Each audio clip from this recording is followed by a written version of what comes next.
yang tidak hadir pada siang hari ini? Ada Bu. Siapa? Agung.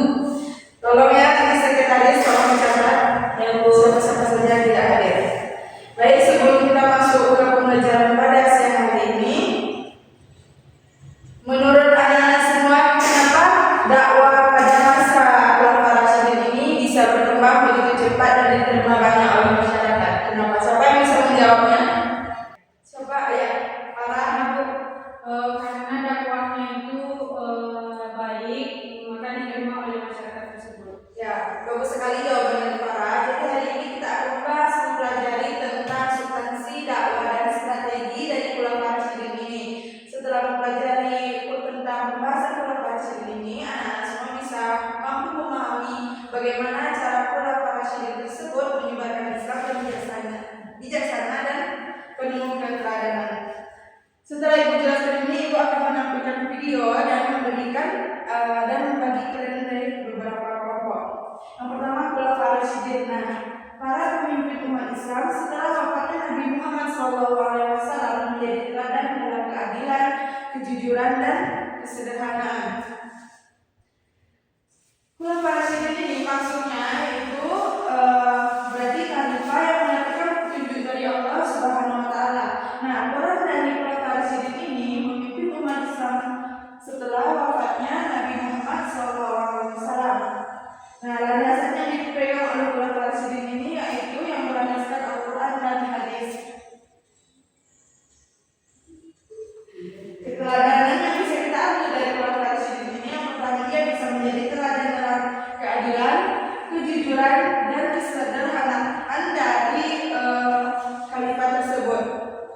Yang belakang ini adanya khalifah ini yang pertama setelah Nabi Muhammad wafat. Nah, Muhammadiyah SAW, umat Islam membutuhkan pemimpin yang melalui musyawarah terpilih 4 sahabat utama yang memimpin sekitar 30 tahun.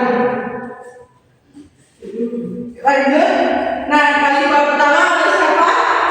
Abu Bakar As-Siddiq Bu. Ya, Abu Bakar As-Siddiq ini nama aslinya adalah Abdullah bin Abi Quhafa. Quhafa. Masa pemerintahannya mulai dari 632 sampai 634 Masehi. Nah, dia ini adalah orang pertama yang membenarkan Islam, orang pertama yang membenarkan Isra Mi'raj Nabi Muhammad SAW. Nah, kedua, memerangi kaum murtad dan nabi palsu, juga mengumpulkan ayat-ayat Al-Quran.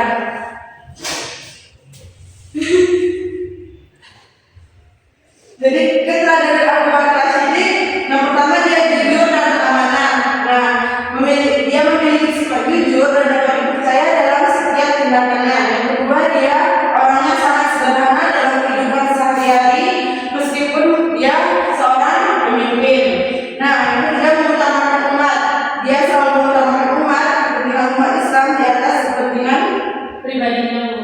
yang terakhir, dia sifatnya tegas dalam menjaga persatuan umat Islam. Yang kedua, khalifah kedua, Umar bin Khattab. Nah, Umar bin Khattab ini dijuluki dengan nama Al-Faruq. Nah, masa pemerintahnya mulai dari 634 sampai 644 Masehi. Nah, dia bisa memperluas wilayah Islam ke Persia dan Mesir, membentuk sistem administrasi pemerintahan, dan terakhir dia sangat tegas dan adil kepada rakyatnya. Nah, keteladanan Umar bin Khattab ini ada berani, adil, peduli rakyat, dan disiplin. Khalifah ketiga ada Utsman bin Affan dan Ali bin Abi Thalib. Nah, Utsman bin Affan ini khalifah ketiga dan keempat ada Utsman bin Affan dan Ali bin Abi Thalib. Utsman bin Affan ini menjabat selama 644 sampai 656 Masehi. Utsman bin Affan juga dijuluki dengan Dzun-Nurain. Nah, dia membukukan Al-Quran menjadi mushaf standar, memperluas pembangunan masjid, dan dikenal dengan sangat dermawan. Kalau khalifah keempat dia ada Ali bin Abi Thalib. Dari dia menjabat selama 656 sampai 661 Masehi. Nah, Ali bin Abi Thalib ini adalah sepupu dari ataupun menantu dari Nabi Muhammad SAW.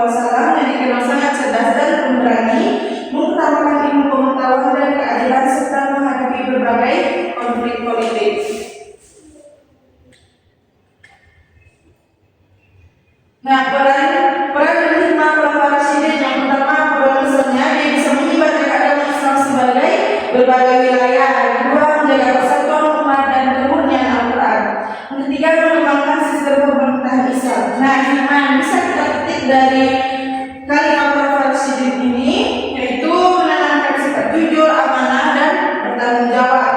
Yang kedua, mengutamakan musyawarah dalam mengambil keputusan, dan yang terakhir bersikap adil dan mendahulukan kepentingan bersama.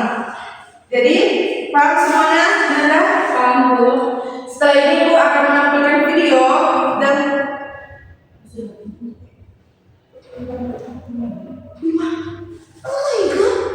nah, setelah ini Bu akan membagi Anda semua dalam beberapa kelompok. Dalam kelompok tersebut Ibu akan menampilkan satu video. Setiap kelompok membuat apa yang bisa diambil dalam video tersebut. Paham semuanya? Paham, Bu. Kelompoknya sudah dibagikan di minggu lalu. Coba deh.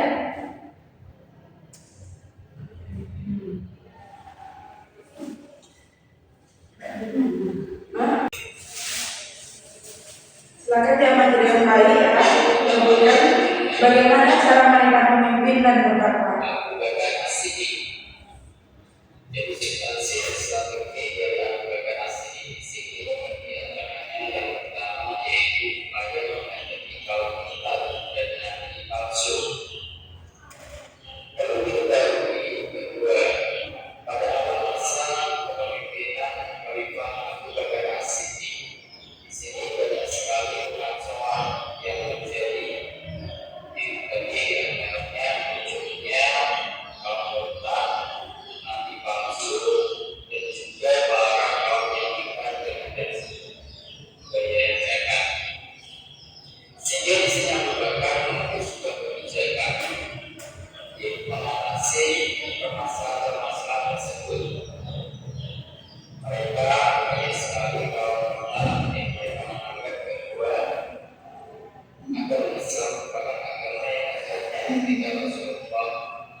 Ada yang cerita tidak kan?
Udah semuanya?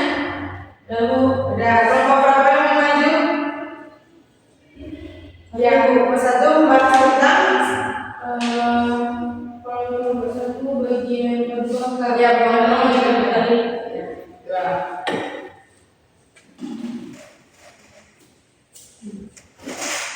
Assalamualaikum warahmatullahi wabarakatuh. Waalaikumsalam warahmatullahi wabarakatuh. Kami perwakilan dari kelompok 1 ingin menyampaikan apa aja kesimpulan dari video yang telah Ibu sampaikan tadi. Tadi kami membuat Abu Bakar dan juga Ali bin Abi Thalib. Nah, di mana Abu Bakar As-Siddiq itu beliau memerintah tahun 632 Masehi sampai 634. Nah, kebijakan dan juga strateginya beliau menghadapi kaum murtad dan juga nabi palsu, menghadapi kaum yang ingkar membayar zakat. Yang kedua, Ali bin Abi Thalib. Nah, beliau ini adalah khalifah Rasyidin keempat dan menjadi khalifah selama 5 tahun yang julukannya bernama Asadullah. Sekian dari kelompok 1. Assalamualaikum warahmatullahi wabarakatuh. Waalaikumsalam warahmatullahi wabarakatuh. Kita hapus dulu untuk kelompok 1.